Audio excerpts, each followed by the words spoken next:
Welcome to the Synthesis of Yoga, the book that changed my life. This is episode number 44. We are starting with paragraph number 10. Chapter is Self-Consecration, Synthesis of Yoga, Book 1, The Yoga of Divine Works, second chapter, Self-Consecration, paragraph 10. In the description, you will find the link where you will get the soft copy of this chapter. It will be good if you follow the text as I follow it. Let's begin.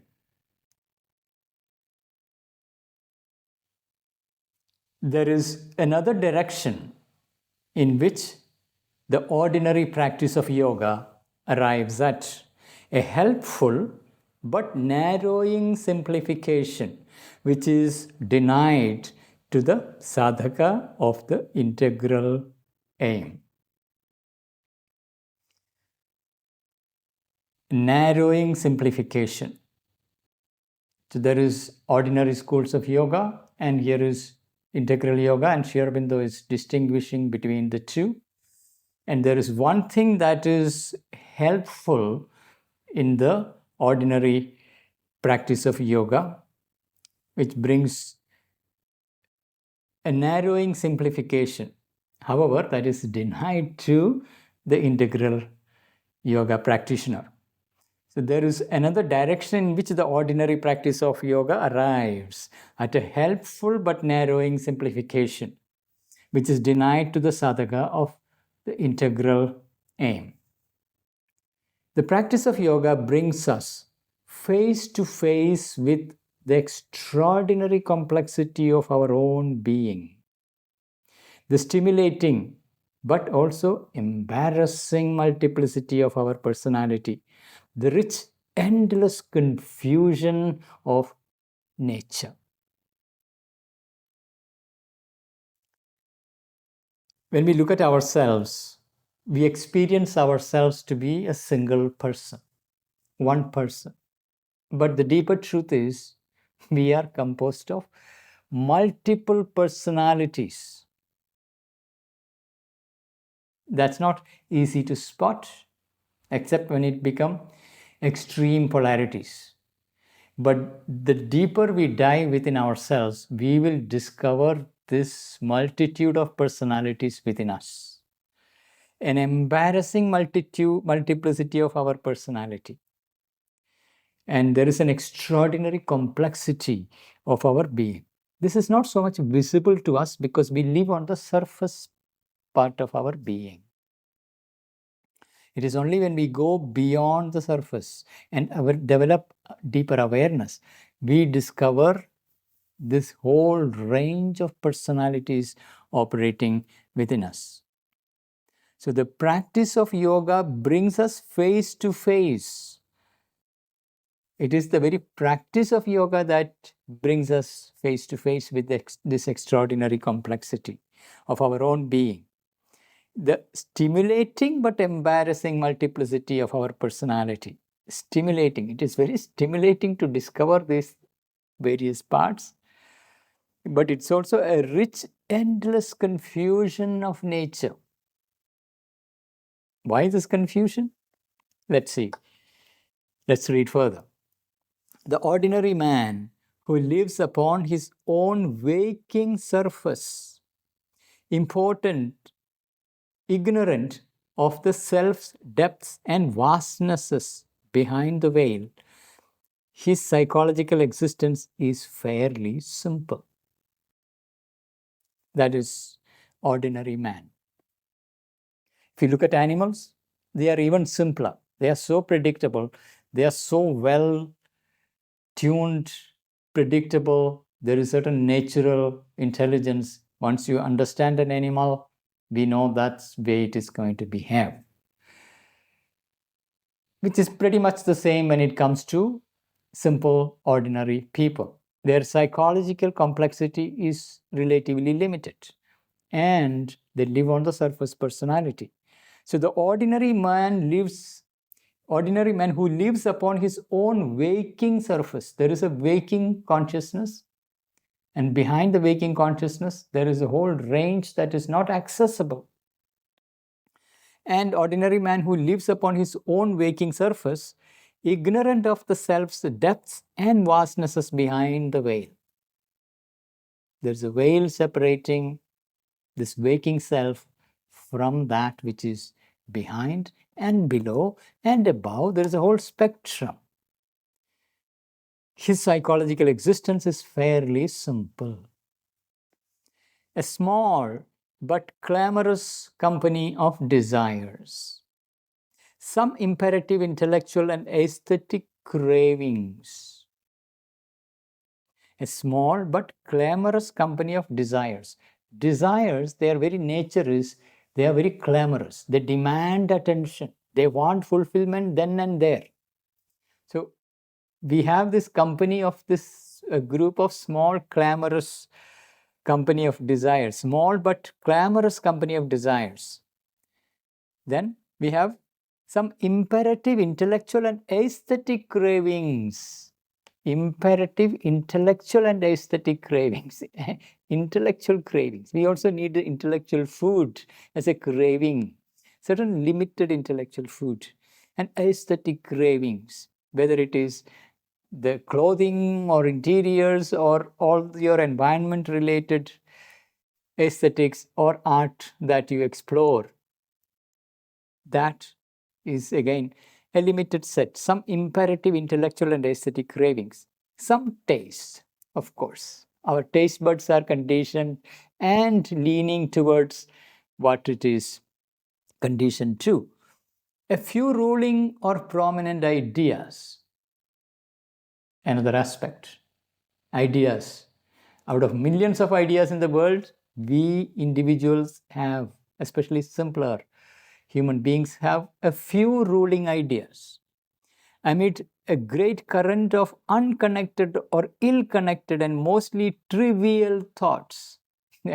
If you observe the mind or a thought process or a conversation of a normal person, ordinary individuals who are not so much developed in their inner nature, you'll see that their thoughts are randomly jumping from one to other, ill-connected. There is not much of a coherence. They jump randomly and habitually and repeat a cycle of habitual thought patterns, habitual ideas, and what the environment, what the media would stimulate them to think, that is what they will think. So amid great current of unconnected or ill-connected and mostly trivial thoughts, a number of more or less imperative vital needs, whether it is hunger, sex, flirting, or other forms of vital cravings, addictions, all that, a number of more or less imperative vital needs. Alternations of physical health and disease. That's another cycle people go through. Alternations of health and disease. A scattered and inconsequent succession of joys and griefs. Going through cycles of joy and grief.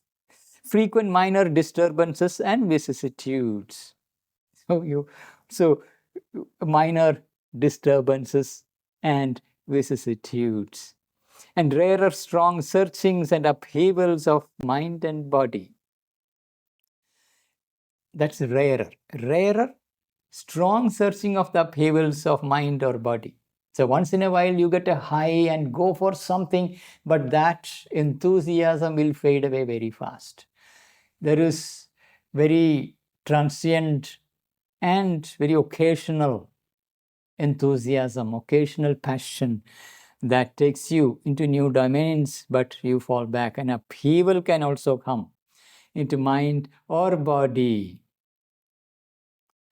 And through it all, nature, partly with the aid of his thought and will, partly without or in spite of it, arranging these things in some rough, practical fashion, some tolerable, disorderly order. This is the material of his existence. Quite an intense, long line, giving a whole spectrum again. I'm always amazed by how he goes into all these minute details of observing the human nature. Particularly here, it is an average ordinary person, how that life lives. And nature is using all these things and creating some sort of an order in a disorderly condition, because the person is carried by all kinds of impulses, desires, ideas, thoughts, and incoherence, and stumbling and going through all things. So let me read that paragraph as one stretch. Not paragraph, it's a one line with the full of this variety. Let's read this. A small but clamorous company of desires, some imperative intellectual and aesthetic cravings, some tastes, a few ruling or prominent ideas, amid a great current of unconnected or ill-connected and mostly trivial thoughts, a number of more or less imperative vital needs, alternations of physical health and disease, a scattered and inconsequent succession of joys and griefs, frequent minor disturbances and vicissitudes, and rarer strong searchings and upheavals of mind or body. And through it all, nature, partly with the aid of his thought and will, partly without, or in spite of it, arranging these things in some rough practical fashion, some tolerable disorderly order. This is the material of his existence. So the picture is, it's a nature that is driving him, this particular engine. There are thought and will. Sometimes along with it, sometimes in spite of it, nature is driving the individual and getting things done and creating some sort of an order in his life. The average human being, even now, is in his inward existence as crude and undeveloped as was the bygone primitive man in his outward life. There is an inner life and there is outer life. When we look at the bygone primitive man, their outer life looks quite primitive.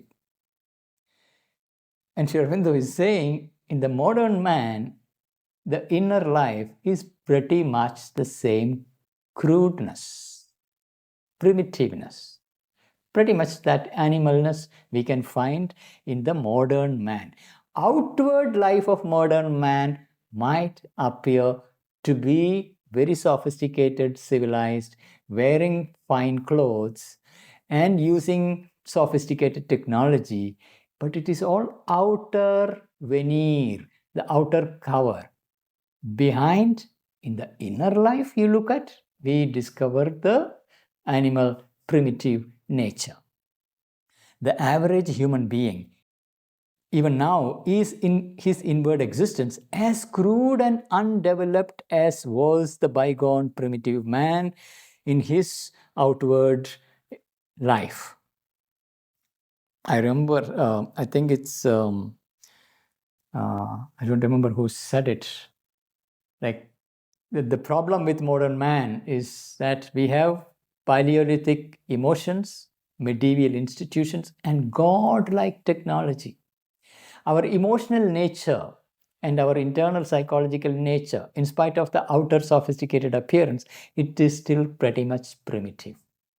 With all our territoriality and ambitions and greed and lust and all the host of ego drives, it is not very different from the animal.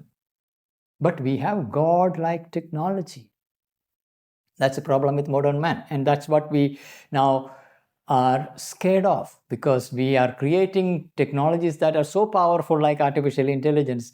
What if it is used by this primitive animal man? What he will put it to? That's a crazy, strange, or fearful situation that we are looking at. So the average human being even now is in his inward existence as crude and undeveloped as was the bygone primitive man in his outward life. But as soon as we go deep within ourselves, and yoga means a plunge into all the multiple profundities of the soul, we find ourselves subjectively as man in his growth has found himself objectively, surrounded by a whole complex world which we have to know and to conquer. There is a whole complex subjective world. We know that our objective world outside is complex. When we try to grow and expand, we come across the entire complexity of our society, of our governments, of our social systems, and human nature. Financial systems, governance systems, laws. There's a whole lot of complexity through which one has to grow and establish oneself. Any growth requires confronting this complexity. So outwardly, there is this complexity. Now, the same thing will show up when we dive deep into the depths of our being. There is another type of complexity that will show up. So, as soon as we go deep within ourselves, and yoga means a plunge into all the multiple profundities of the soul, we find ourselves subjectively as man in his growth has found himself objectively, surrounded by a whole complex world which we have to know and conquer. So just like we have to know and conquer the outer world and its complex systems and processes and institutions and whatnot, regulations and all this are to be learned meticulously if we are to enlarge and expand and engage with the wider world. If you're living a small life without engaging much with the wider life, that complexity will not show up. But the moment you engage with a larger society, with a larger action, we have to deal with it. The same way, if we dive deep into the beyond the surface, into the inner world, there is a whole range of complexity that shows up and which we need to conquer and master. The most disconcerting discovery is to find that every part of us, intellect, will, sense mind, nervous or desire self, the heart, the body, has each, as it were, its own complex individuality and natural formation, independent of the rest. It neither agrees with itself nor with others, nor with the representative ego, which is the shadow cast by some central and centralizing self on our superficial ignorance. So here we have the picture. We have parts within us. What are these parts? We have our intellect, we have our will, we have our sense mind, we have a nervous or desire self, we have the heart with its emotions, we have the body. All of them have their own will, their own personality, their own formation. They have their complex individuality, each instrument, each part. And the strange thing is, these parts neither agrees with themselves or with others. What does it mean to say they don't agree with themselves? Like even a part decides that this is what I want, soon it will see that it will choose something that is opposite. It doesn't agree with itself, its own choice. It moves randomly from one thing to other. It doesn't have discipline as such. So it won't consistently follow its own choices and habits. It keeps randomly moving. And on the other hand, it will also disagree with other parts and their complex individuality. So we get a potpourri inside. It neither agrees with itself nor with others, nor with the representative ego. Now, there is an ego that presides over the whole complexity, thinking that I am the one who is the single individual. Just like our body is composed of millions and millions of cells coming together, it's an ecosystem of cells and microorganisms all living together in harmony. But we don't experience ourselves as an ecosystem, we experience ourselves as one person, the ego self, which is again only a representative. And Aurobindo refers, it is also a shadow thrown by a central and centralizing self. There is a centralizing faculty within us. And the ego is only its shadow. And this shadow self try to control this whole collection of personalities, parts, to get them all together to agree and work together. And it's very hard for the ego to do. It's a creature that is carried by all these internal conflicting wills and desires and impulses. So the shadow cast by some central and centralizing self on our superficial ignorance. There is a superficial ignorance.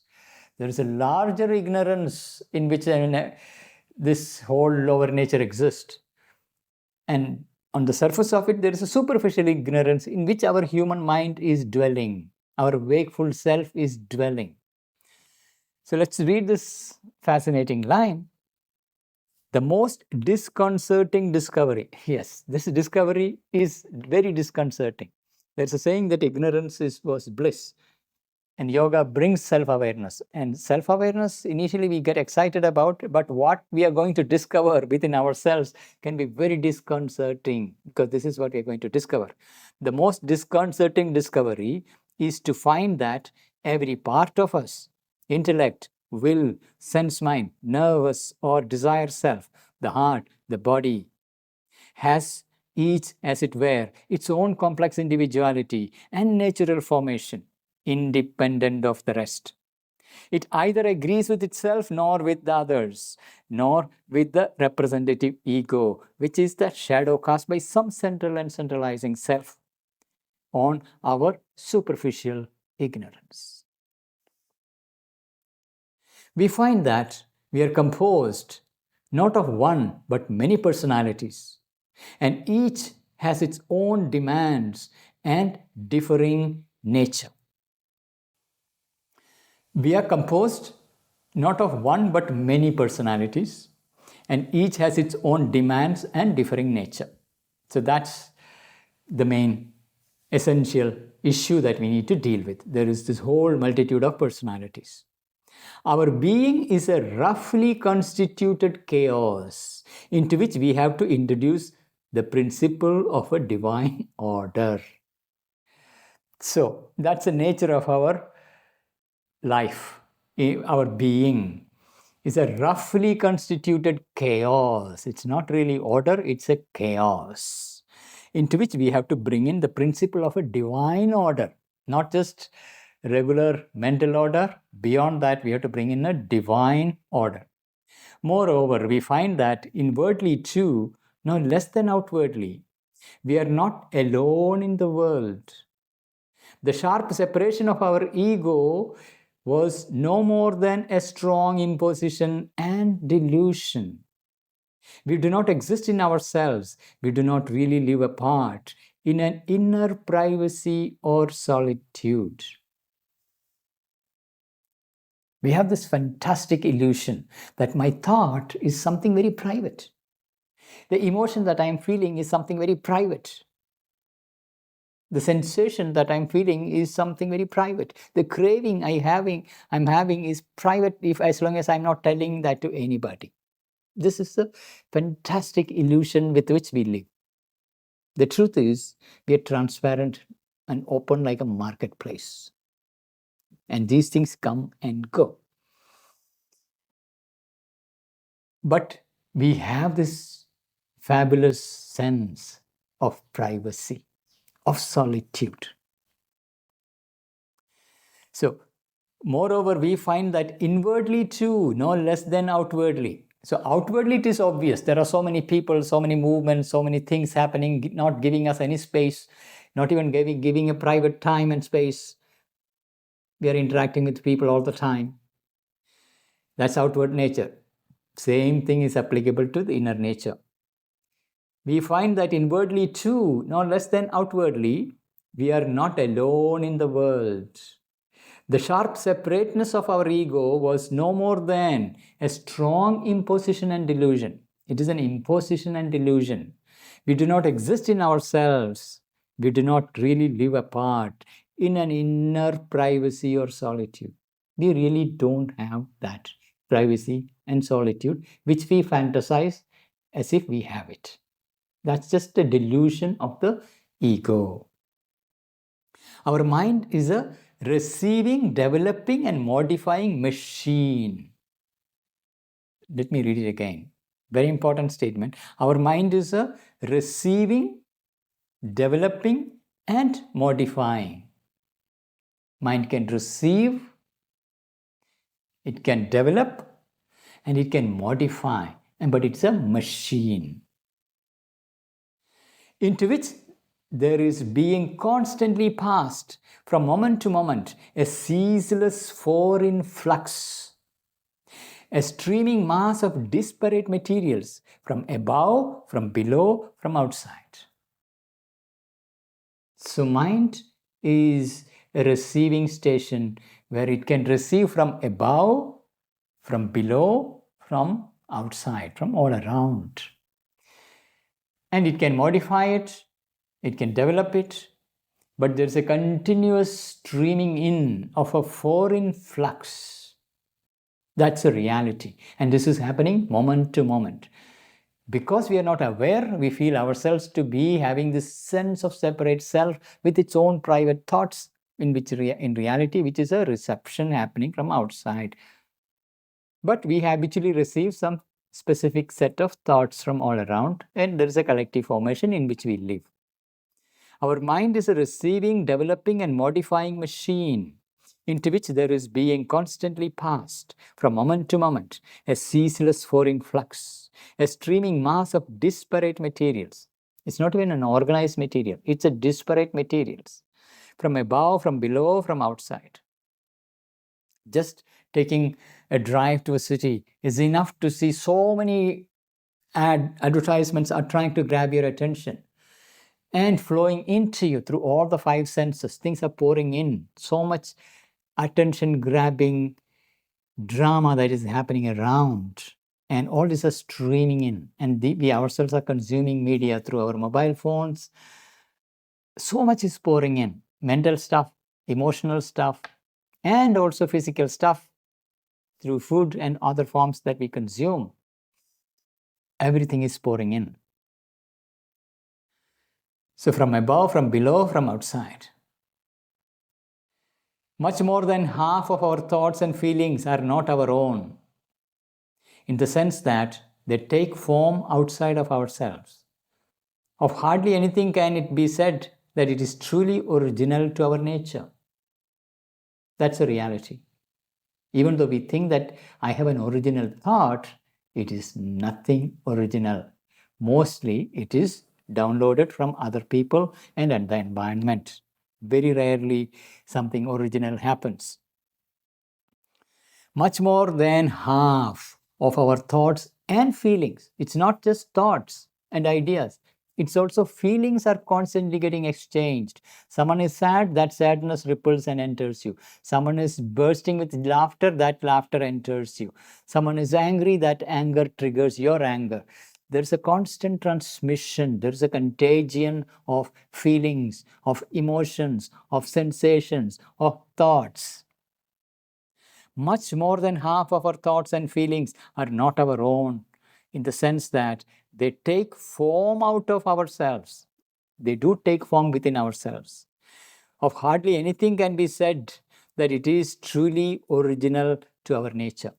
It's not original to our nature. And it is, for example, how does it take form in ourselves? Someone is sad, and that sadness gets transferred onto you. But that transferred energy takes a very personal form and narrates a story that is your personal story, explaining why you are sad. And you think it is your sadness. Same thing for anger. Same thing for happiness. This is constantly happening. It has a customized version. It enters and clothes itself in your mental substance, in your vital substance, in your emotional body. And it feels like it's yours. It is so perfectly matching your life experiences. Narration is in tune with your personal reality, that little bubble in which you live. A large part comes to us from others or from the environment. Straightforward statement. A large part comes to us from others or from environment, whether as raw materials or as manufactured imports. That it comes as a raw material which we can use and create things, or as a manufactured import. A raw material is when something very basic is entered you. Just like I explained before, as wave of sadness has entered, it has not yet taken any form, then it takes on a form.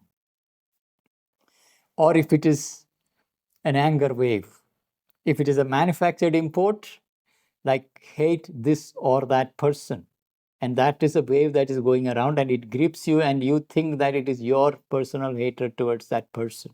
It's a fully manufactured import. It's not an abstraction, but manufactured and planted into you, consciously or unconsciously. It is traveling around, gripping people, moving through people. So whether as raw materials or as manufactured imports, but still more largely they come from universal nature, here or from the worlds and planes, other worlds and planes. So one thing is from this physical nature. So it can come from others, it can come from environment, or it can come from the larger universal physical nature, or even the other worlds beyond the physical nature. In yoga, we recognize multiple dimensions of existence, multiple planes of existence beyond the physical. There are worlds beyond the physical. There's subtle physical, there's vital worlds, mental worlds. It can come from there into our physical world and enter into an individual. So if you look at discovery of calculus, Leibniz and Newton simultaneously gets it. So one way to understand it is there is universal mind where these higher ideas, higher thought forms, they're looking for instruments. I mean, the time comes for it to enter into humanity, it will look for the fit instruments. And there were two people who were receptive and it entered through both. But of course, Newton got the credit for it, who formulated it and brought out much more effectively and efficiently than Leibniz. So there is a universal nature from where thoughts, ideas, emotions, feelings, all that enter from this world or the worlds that are beyond. And their beings and powers and influences. That's another dimension that yoga brings. Just like in the physical dimension, there are beings. There are human beings, there are animals, trees, plants. There's a whole host of beings in the physical world. Now, there are subtler worlds, and they have their corresponding beings, powers, and influences. So all of them are playing into our physical world.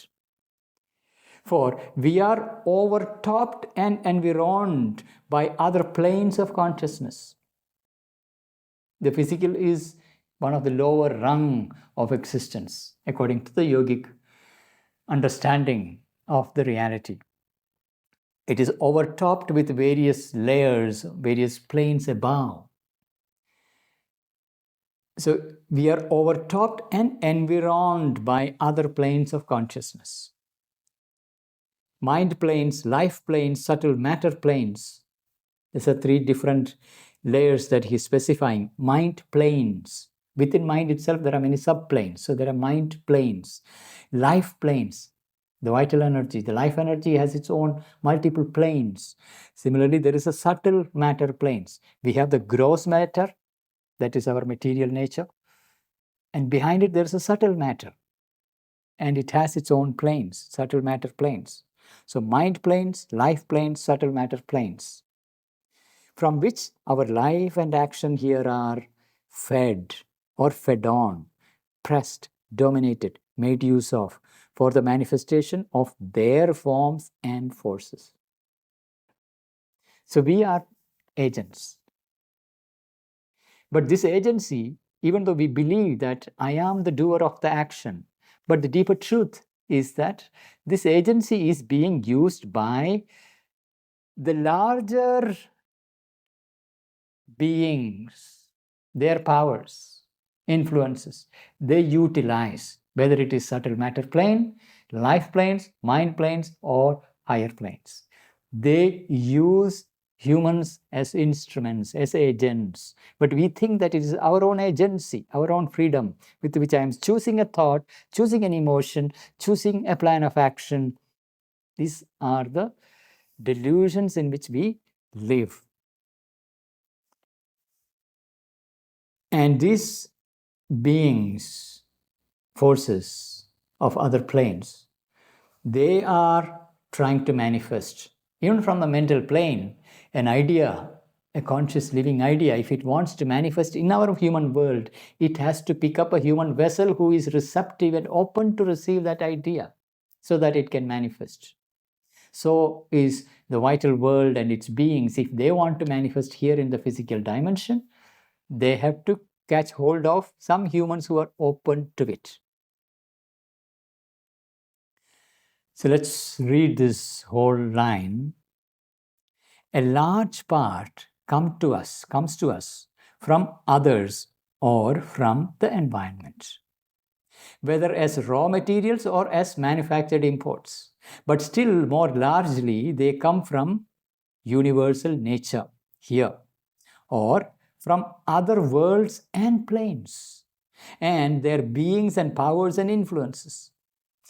For we are overtopped and environed by other planes of consciousness, mind planes, life planes, subtle matter planes, from which our life and action here are fed or fed on, pressed, dominated, made use of for the manifestation of their forms and forces.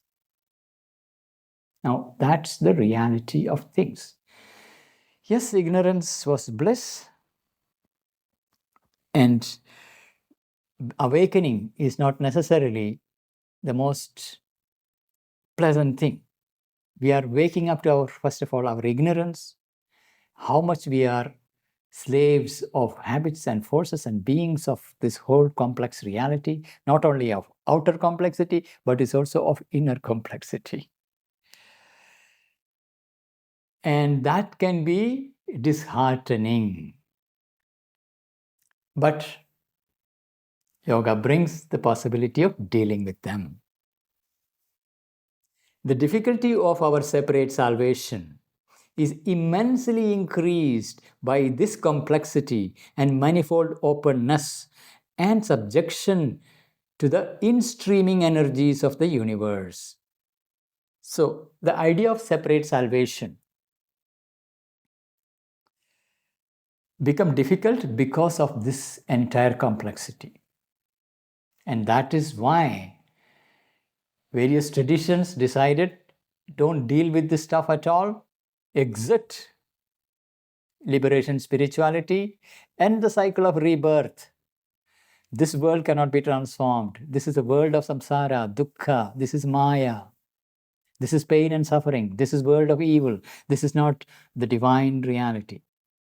There is no divine, there is no God here in this material world. It is governed by perversions. And we have to get out of it. And integral yoga says we have to deal with it. And dealing with it is challenging because what we call ourselves as an individual opens into this whole universal dimension. We are just doorways into that vast existence all around, below, and above. So the difficulty of separate salvation is immensely increased. The whole idea of I am separate and I can have a separate salvation in this material domain, in this mental domain, in this vital domain is not possible because we are woven into the larger universal existence. So solution was to exit as an individual out of this and merge with the formless, the holocaust, the merging into that which is beyond. So the difficulty of our separate salvation is immensely increased by this complexity and manifold openness and subjection to the in-streaming energies of the universe. Of all this, we have to take account, to deal with it, to know what is the secret stuff of our nature and its constituent and resultant motions, and to create in it all a divine center and a true harmony and luminous order. That's the work. To bring in a luminous order, a divine center, and harmonize this entire complexity. And we are meant for that. That's why nature has created us. Nature has designed us. That's a task that is given to us. It is possible. If we accept the game, instead of exiting the game saying that this is all illusion, let me get out of the game. End the cycle of rebirth. Very birth is an opportunity to engage with and establish a divine center in this complexity. So of all this, we have to take account, to deal with it, to know what is the secret stuff of our nature and its constituent and resultant motions, what constitute it and what are the resultant that are emerging, and to create in it all a divine center and a true harmony and luminous order. A true harmony and a luminous order. The workings of lower nature is chaotic. There is a certain great deal of dispersion and waste in the operations of lower nature, into which the higher nature, the divine nature, has to come and establish this divine center and a luminous order and harmony. Divinize it. That's the work for which souls have taken birth and ready for integral yoga. So integral yoga bars you, stops you from that happy exit into the formless. Instead, we have to deal with this complexity which is arising from not only our individual subjective inner nature, just as complex as the outer complexity. There is an inner complexity, and this complexity is arising from the fact that we are inlets of a vaster in-streaming of energies, thoughts, emotions from the larger mind planes, life planes, subtle matter planes, and its universal existence. Everything is pouring into this individual little mold, and we are unaware. And the ordinary human life is living on the surface, unconscious, and ignorance was bliss. And when you become conscious, when you take up yoga, when somebody is ready, when there's a call for yoga, you're also given the invitation to enter into this whole complexity, also the grace and the protection to walk through all this complexity. And our work is to bring that luminous center, the divine center and harmony and luminous order into this chaotic movement. And that's where the evolution progresses on earth and divine life on earth become possible. So with that, let's come to the end of this episode, which is episode number 44. So please do share your personal experiences, your observations of this whole complexity that we have just explored.